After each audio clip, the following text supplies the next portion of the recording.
It was only for a moment, but on the 12th of October 2023, this blonde-haired bitch boy had become maybe the most hated character of not just Jujutsu Kaisen, but of any anime airing that season. By this point in the soon-to-be insane Shibuya Incident, we had already witnessed some absurd fights, impossible scenes, unbelievable defeats, and traumatic reveals. But the one thing we were all still hoping for was that sweet feeling of some good old satisfaction. And it was a feeling everyone only kept craving even more when this half-naked fucker started his stabbing spree. At first he takes out a bunch of non-combative SS people like Agent Coulson. Then he kicks the shit out of Maki's helpless but hot manager Nita. And then he sucker punches our homegirl Nobara straight to her fucking jaw, all the while smiling like the stupid dumbass he is. In this moment, JJK had fully tested everyone's patience to its absolute limit. It was now more than ever before that they needed to do something to lift up all of our spirits. And you know what? I gotta say, for all the crimes that Yeager was soon about to commit, in this instance, he and Studio Mappa joined hands to promptly deliver on that euphoric feeling of justice everyone was waiting on. The moment that necktie comes off, that stud walk begins, that cut doesn't register, that wall doesn't budge, and that framing doesn't let down, you know for a fact this twinkish shitface is about to get obliterated. Boom. Ooh, that felt so fucking good. And even though our best boy Nanami's punch didn't exactly end his pathetic existence for good, it sure as hell showed him his place. And for the fans witnessing this moment, this is all they needed.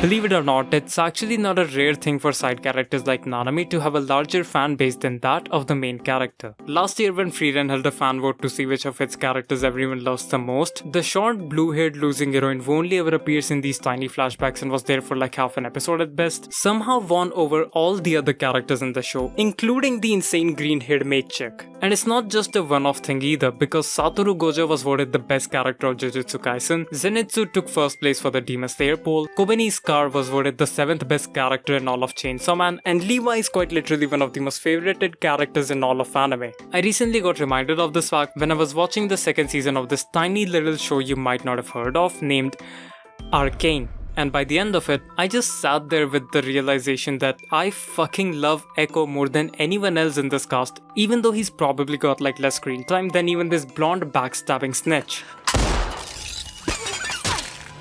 Which of course led me to wonder why exactly that was the case. Why was it that a snot-nosed brat who I couldn't even remember the name of for most of season 1 suddenly became the only character who I wanted to root and cheer for by the end of it all? Why is it that to this day whenever something sad happens in a show, you'll hear someone going off in the distance about how it's a terrible day for Rain? Like, for what real reason do people get hyped up for a professional grudge-holding, ass-whooping absent father figure in an episode where the main guy is laying half dead in some corner? No, like, seriously though, the fuck do you mean this guy just hopped on, took out all of his enemies, stabbed up this super strong octopus, obliterated all those bunnies, beat up his own son, and then logged off like it was a damn Friday night for him? But actually, I think if you were to ask me why a guy as flawed and unconventional as Toji gets so much attention in the community, I would have to say it's because he's simply an actually interesting character.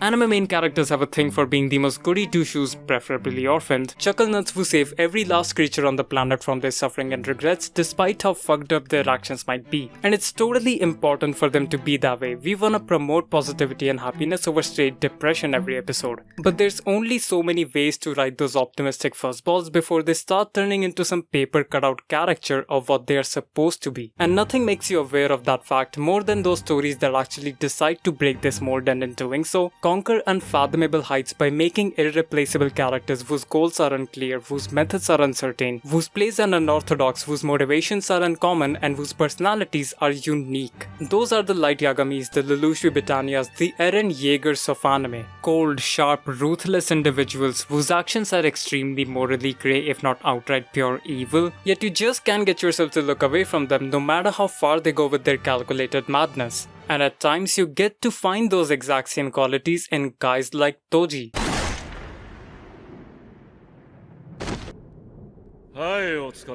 Man, I'm telling you, that morbid fascination mixed in with some great character writing does things to a motherfucker. It makes these characters feel terrifying at their best and tragic at their greatest. But that's also kind of the thing. These borderline villainous people are fascinating to me, but they're not exactly my favorites cause at the end of the day, I'm still a dumb peace-loving slice of life enjoyer who would rather live that post-season 2 Thorfinn life and watch my wholesome cutie pies succeed in their life without having to jump anyone or getting beat the fuck up. But at the same time, I would also like to get spoiled like a little kid by those hype-inducing moments that make me wanna lose my shit. Which is exactly why I love watching some great sports anime so fucking much. The fact that people get to feel such a wide range of emotions watching a show like Haikyuu that has no canonical acts of violence or OP abilities to keep those shonen HDHD brains in check is a testament to how great the sports genre can be at its best. Like the excitement that you feel when watching a show about a sport that you rarely ever play probably shouldn't reach a point where you're ready to full send a punch into a brick wall. But I have done that and almost cried like a bitch right after, but that's beside the point. What's interesting is the reason that I felt such levels of hype flowing through my body that I forgot about my surroundings happened in a scene where the main character was sitting off court, which is kind of weird if you really think about it. I mean, you'd expect in a show about some 4-foot shorty jumping higher than most pro bowlers scoring fast points on the fly, there wouldn't be anyone else who you wanna see succeed more than this severely outclassed tiny beam of sunshine. And yet there are just so many best boys who get us riled up for their newfound love of the game, their sheer brilliance at their craft, their unyielding spirit and tenacity, and their journey to overcoming hardship. Which is what happens when you don't just make characters for the plot but write up people with some real, genuine and relatable problems. And I'm not trying to say that Hinata is not one of those relatable dudes. I mean, just look at this borderline career-ending scene from his ball boy arc. Of course we all felt his pain and suffering equally when that happened, which is why I think it's got less to do with who Hinata is as a character and more to do with the fact that different people have their own various struggles and their own unique situations that they then project on or relate through the characters they see in action on screen, who often happen to be the Tanakas, the Sukis, the Nishinoyas, the side characters of anime. Like this Goody Two-Shoes MacD worker main protagonist had a loving parent and insane lottery luck. You think I'm gonna jump around in celebration when he does some inspirational shit while crashing through his opponent? Yes, you bet your ass I'm absolutely doing that. But I'm not really gonna go thinking about it once the hype is over cause I can't really relate to his kind of generic shonen-centric struggle. It's only when you write a storyline like that of the Todoroki family that a moment in reality like this becomes real. I'm blue-eye and gray-eye. Uh-huh. Anything else you think's cool? And he has a birthmark like me. He does.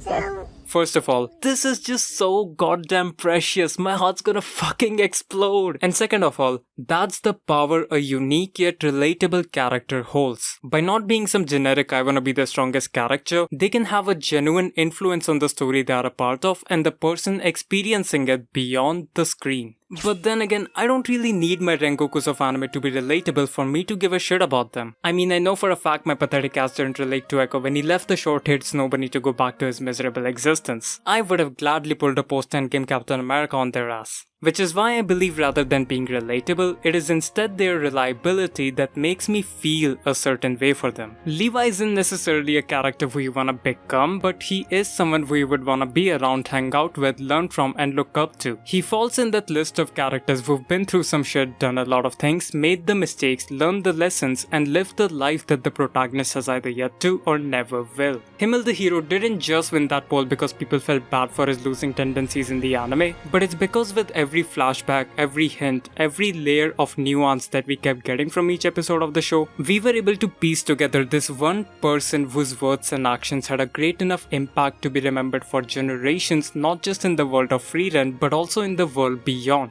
Which also stands true for Gurren Lagann, which is like the biggest, grandest, epicest, mostest anime story you're likely to come across. But out of all of its impossibly high stakes battles and moments, Kamina's words are still one of my and most people's biggest takeaway from the anime. Listen, Simone, don't believe in yourself. Huh? Believe in me.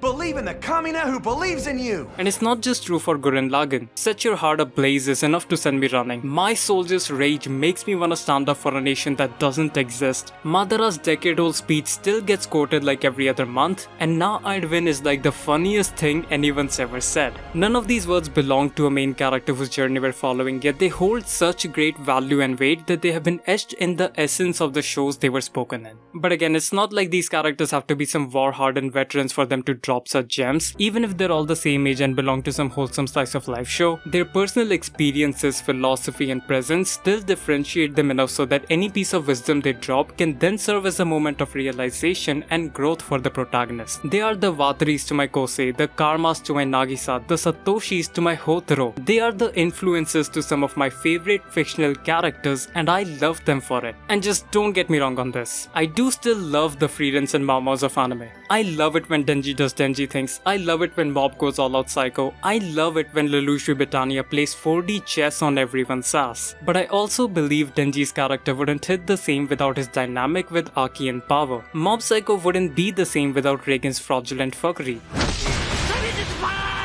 And Code Geass wouldn't be the same without all the Pizza Hut and Callan assets. These moving, breathing parts are just as essential for the story as its central focus piece. They don't even have to collide with the core parts of the story to be considered special, but you can bet your ass that when they do come in contact with the main storyline, something magical is bound to happen. And it's that same magic that brings me back to the real reason I wanted to make this video. While I do still want to find the answer to why I feel for Ekko the way I do, I wouldn't have ever made this video if that question hadn't reminded me of a certain arc revolving a side character in this tiny little show that I watched almost 5 years ago. Back when I first started watching Kaguya-sama Lovers' War, everything about it as a show felt like it was purposely made for me. The stupidly elaborate mind games, the hilariously fantastic comedy, the incredibly witty voiceover performances, the beautifully cathartic moments, and the genuinely interesting chemistry of the deeply flawed but honest and complex characters, all of it to me felt like a part of this much bigger thing, this much larger experience that was all leading up to something meaningful and personal. And the first time I ever realized that this anime was going to eventually be something special for me was when I saw Yu Ishigami, this kid who has always been kept in the sidelines, away from all the attention, ridiculed by his peers and looked down upon due to his past mistakes, take a leap forward, push himself out of the comfort zone and get involved with people he has never spoken to before. And it might not sound like it's anything even worth bringing up, but it is a big deal. Ishigami has always been in the background of the student council, and I mean that both literally and figuratively, but it was still a place where he felt like he truly belonged. Not just as a treasurer, but as a genuine friend to Miyuki, as a cute junior to Kaguya, as a helpless annoying rule breaker to Miko, and as a ruthless verbal abusing little brother who beats women with his logic to Chika. So seeing him go from that place of normalcy into uncharted territories of his own accord meant that he was finally ready to stop dwelling on the past, to step forward into the limelight, to experience things he had never done before, to live in a way he could be proud of with the people who really matter to him. Can't keep dwelling on my failures. Gotta try and enjoy life more. I want to enjoy life more. Ishigami. But in his newfound appreciation of the world around him, Yu Ishigami seemed to have forgotten something important. This was never his story to begin with. The spotlight was never his for the taking. It wasn't in the present and certainly not in the past. Even back in his middle school days, the center stage never belonged to him. It instead told the story of the theater kid who falsely blamed Ishigami as a stalker, the damsel in distress who turned on him with no second thoughts, the crowd of onlookers who berated him without hearing his side of the story, the educators who were willing to put up with this failure of a student, but it never was a place for him to shine, because that's how life works. Every once in a while, we all feel like we're not in control of our lives, as though our greatest achievement in life will only be as a part of someone else's journey, as though our own actions will never result in any kind of change, as though our own path will never lead us to any meaningful destination. And it's a feeling that only keeps getting amplified to progressively destructive degrees when our intentions get mistaken, when all logic seems to fail, when the people around us start giving up on us, when we're left to our own thoughts and spaces that only push us further to our darkest spots in life. It feels like I'm at the bottom of a dark sea, all alone. No light, no sound. And now, she wants me to go back down to the bottom of the ocean. Ishigami! You know, you can't run as an anchor without a headband. But in that lost state of self, we tend to forget this simple fact that through whatever little efforts we make, whatever paths we take, whatever places we decide to go, there is someone out there whose lives we end up inevitably affecting either directly or indirectly. Even if the people most affected by our actions don't recognize it, there is someone out there who acknowledges our efforts, who finds our flaws and features to be real, who can connect with our life and struggles, who can see us as someone they strive to be, who can make us feel like we matter, because we simply do. All of us matter in this minuscule but grand existence of ours. We may not be the main characters of this universe, but neither are we unimportant. It's more social, more mutual than that, because just as we can depend on others or free them from their cages, they can do the same for us. It's our presence in other people's lives that gives some sort of meaning to all of our existence. And it's a presence that can sometimes manifest itself in the form of a friend, a partner, a mentor, an inspiration, or even an indescribable influence when it's at its greatest. And it is this obvious but important reminder that makes me appreciate Ekko more than anyone else. It's the reason that I absolutely love my Satoshis of anime. The reason why I still haven't forgotten about Ishigami after all these years. And it's why I believe that when they're at their best, a side character can even steal the entire show. Go to hell, dumbass. Thanks for watching.